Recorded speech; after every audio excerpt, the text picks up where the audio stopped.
They came just for the weekend. Clean up the house real good for the new owners. I pick you up Monday morning and you each get $100. But this weekend... This house has a long history of mayhem and madness. Just might last a lifetime. Because this house is not a home.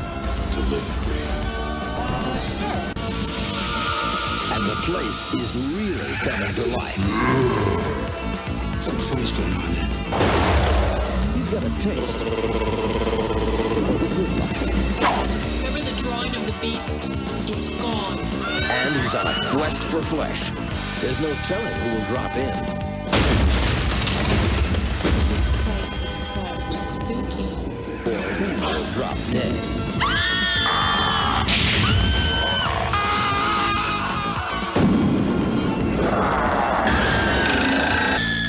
Evil Toons. It's a scream. So you thought that Cool World and Monkeybone were bad? Well, I mean, they are, but, like, we're on a whole other level of bad this time with Evil Toons. Bert has a cleaning company and hires 4 women to clean an isolated house. They find an old book, a dagger, and a soul shred, and when one of them, Megan, reads an incantation, it unleashes an evil beast into our world. 4 out of 10 on IMDb. That's more than I was expecting. So it has that going for it. At least it's higher rated than Diary of a Wimpy Kid 4 and Devilfish. This movie is the brainchild of Fred Olen, who a lot of bad film enthusiasts may remember from classics like Hollywood Chainsaw Hookers and Dinosaur Island and Alienator and a bunch of movies that have been featured on Red Letter Media's channel. Allegedly, he worked with Quentin Tarantino when he was just starting out. He was like an equipment guy. I don't know how true that is, but I mean, if it is, that's neat. But this circles back around to another familiar face in bad films, and that's Roger Corman, who was responsible for a couple of big names. He did the original Little Shop of Horrors, he did Death Race 2000, Bucket of Blood, a bunch of movies, and lo and behold, some of his regular faces like Dick Miller show up in this movie. The backstory of this movie is basically what you'd expect. Fred Olen saw Who Framed Roger Rabbit, thought it was neat, and decided, hey, why don't we do something like that? Let me go to my buddy Roger Corman, who has a lot of capital, and say, hey, why don't we make a movie like this? We can make it on the cheap, you know, but we can try and do our own little live-action cartoon hybrid type of movie. Corman liked the idea. Fred Olen wrote up a little draft of a script, and they cranked this movie together in about 8 days. At least they filmed it in 8 days. I think what it said was they were using actors and props and sets from another movie they were working on, and they just kind of made this as a side project, I guess. Wouldn't surprise me, because that sounds exactly like Roger Corman's typical business model. So funny enough, it wasn't just crappy horror movies. Corman also had his hand in a couple of crappy family movies, and some of them I've talked about on Blockbusters show before, with stuff like Flying Ryan and Skateboard Kid. But this one, this comes at a good point. This was in the 90s, and this is when he was still associating with like horror thriller stuff. You want to know what the weirdest part of it all is? This movie came out the exact same year as Cool World. Apparently, there were a ton of people who saw Who Framed Roger Rabbit, whether it was high-end movie executives or low-budget horror directors, who saw that movie and went, hey, we can do that, except we can't because it's not as good. So Evil Toons, very simple premise. It sounds like the kind of movie you'd expect from the 90s. It's kind of a tongue-in-cheek horror movie involving girls having a slumber party. Kind of. I mean, it's not as on the nose as something like Slumber Party Massacre and stuff like that. Although it does border on it. It's the kind of thing I would expect from a director like Olen and a producer like Roger Corman. What's this movie about? Well, David Carradine plays some cult member or something. That wasn't really clear, but he runs around in a trench coat and a big fedora hat. And he's connected to the spiritual, basically, because he's carrying around this book that kind of looks like the Necronomicon. It has a face on it, and it talks. And eventually he decides he's going to get rid of the book, and then he hangs himself in this old decrepit house. Jump forward a couple years later, or maybe it was 1 year later. Maybe they pulled a Shark Exorcist, and maybe this is just 1 year later. Anyway, we see Corman regular Dick Miller, aka Mr. Futterman from Gremlins. He shows up, he's chomping on a cigar, and he's basically just this, like, slimeball small business owner. He's just like, yeah, we're gonna clean this place up. I hired these girls and I'm gonna pay them $100 each to fix up this place. And just to be double sure, I went on IMDb and checked out the actresses, and I forget if it was all of them or just most of them, but either way, a good chunk of them were featured in porn films. So yeah, this is a horror movie with porn actors. I personally was never cut out to be a contortionist. Contortionist? What's that? It's a political party, but don't worry, the Republicans are still way ahead. Well, actually, it means a person's ability to twist their body into strange and unusual positions. Well, that certainly sounds like Roxanne to me. If you think it's really funny seeing low-budget horror comedies nowadays that have cameos from people like Ron Jeremy, this kind of thing goes back a ways. They were doing this kind of thing back in the 90s. Basically, some hot young girls are painting up this house, trying to renovate it, and that night they decide they're going to have a slumber party in the house. They call some people over, and, well, I mean, you're not really watching the movie for their personalities. You're watching them for their other assets, so to say.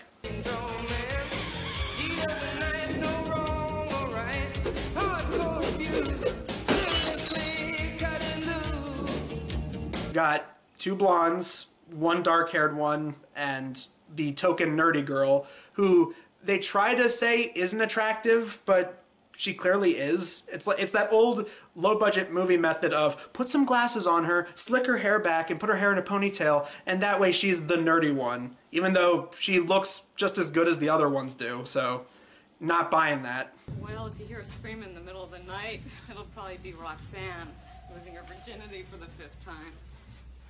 I wish I had her sense of adventure. Just be glad you don't have her sense of propriety.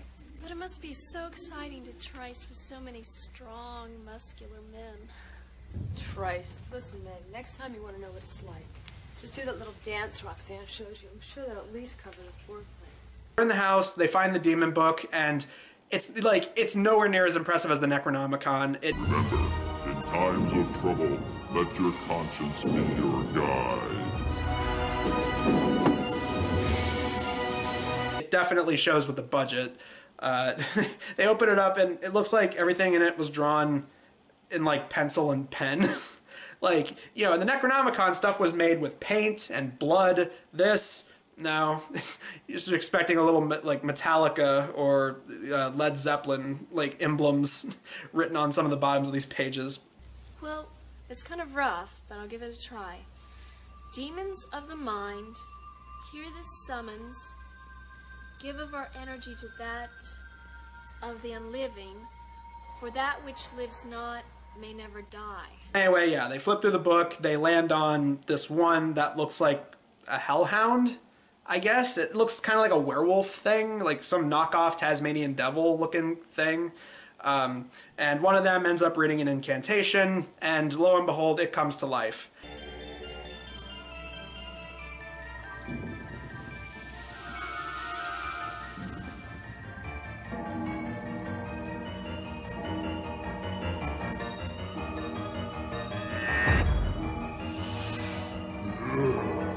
And the animation, it's fairly decent. It's like, oh, okay, they actually have some cartoon and live action stuff going on. Okay, that's pretty cool. It's a little bit of a wait to get to this point in the movie, but that's kind of neat.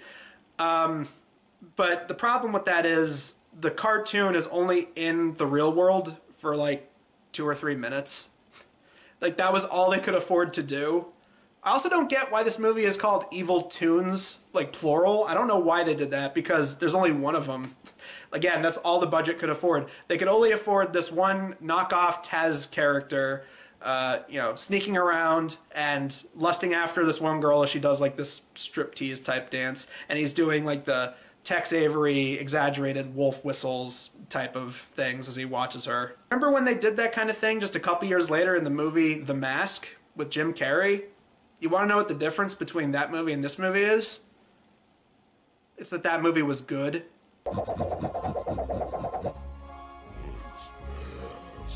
Biff, is that you?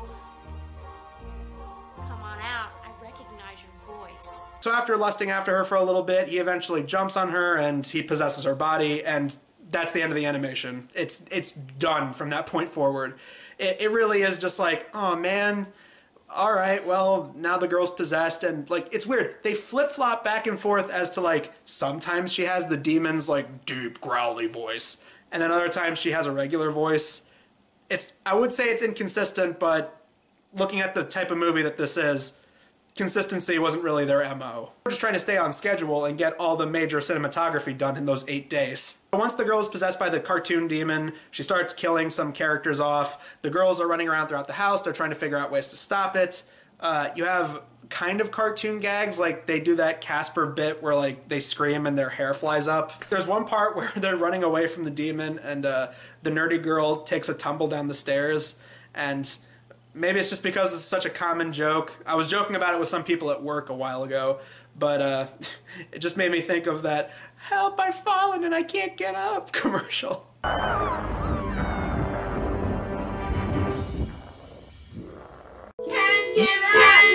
And then, just because they needed the movie to end, you have David Carradine show up again. I guess this time he's a spirit.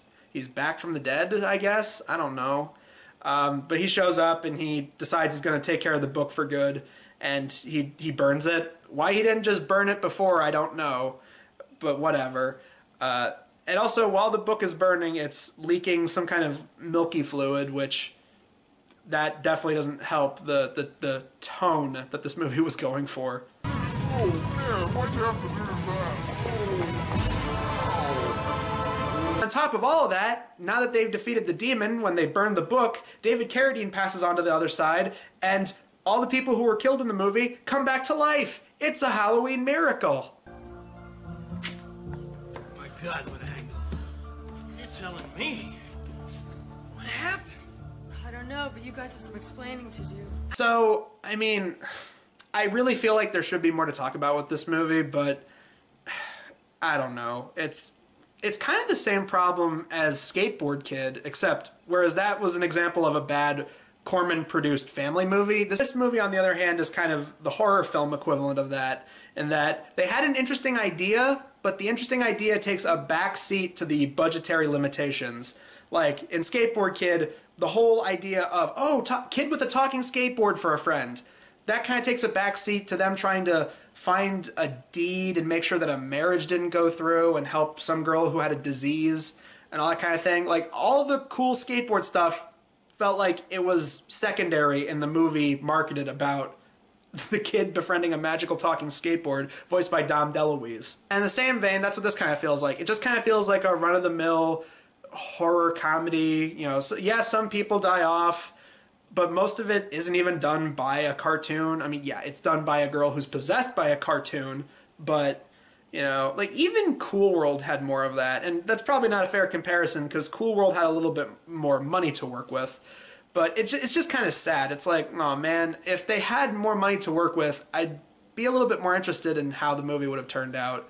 Who knows, maybe they would have had more cartoon characters than just one that's in the movie for like 2 or 3 minutes. I guess if you're a person who's more than familiar with the works of Fred Olen Ray and Roger Corman, then yeah, definitely check it out if you haven't already seen it. You'd probably be more forgiving of it, because, I mean, the movie, it knows what it is. It's fairly tongue-in-cheek, long before, you know, the scary movies came out, and horror comedies basically just turned into a bunch of like, oh look, we're referencing other movies. This movie, on the other hand, you know what it kept reminding me of? And it's because I reviewed it last year. It kept making me think of Night Trap. Because that was kind of tongue-in-cheek with the whole idea of the slumber party and the girls in the house eventually start getting kidnapped by these monsters. But not only was that having a little more fun with it, it also felt like there was more of a story going on in it. This one has an interesting concept, but most of it's taken up because they couldn't animate more than a few minutes of this thing in the real world. The movie's also not really so bad it's good. It's not like Amazing Bulk or Cool Cat or, you know, Flying Ryan. It's nowhere near something like that, because it feels like they were pretty self-aware in what they were making versus those where you're fairly convinced they didn't know what they were doing while making the movie. This, on the other hand, it's like, okay, well, the few minutes the cartoon is in the movie, that's kind of neat. And like 1 or 2 kind of funny jokes, and I mean, if you're into what are basically softcore porn horror comedies from the 90s, then yeah, I guess go for it. It's not a horrible sit. It's just kind of disappointing that the thing that the movie was supposed to be about, killer cartoons running around the real world killing people, it's only in the movie for a few minutes. Instead, you're stuck with an actress running around with fake monster teeth, and she bites into people, and then they kind of just do some quick cuts away.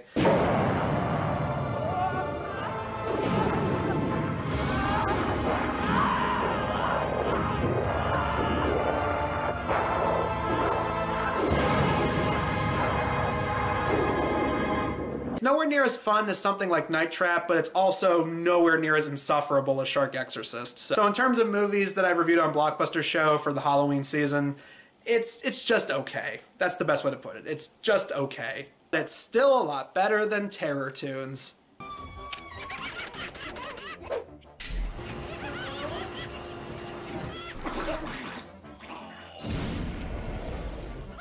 God, I can just tell I'm gonna end up looking at those at some point. But thankfully we're not going to do that next time. No, next time we're going to be doing another movie marathon video, and we're going to be talking about the worst entries of beloved horror franchises. We're going to take some of the worst sequels, prequels, remakes, reboots, you name it, from beloved horror and slasher franchises. But until then, I'm Adam Sykes of the Blockbuster Show, and we will see you guys in the next video. Hell, it's Saturday morning. Don't tell me you kids don't enjoy a good cartoon.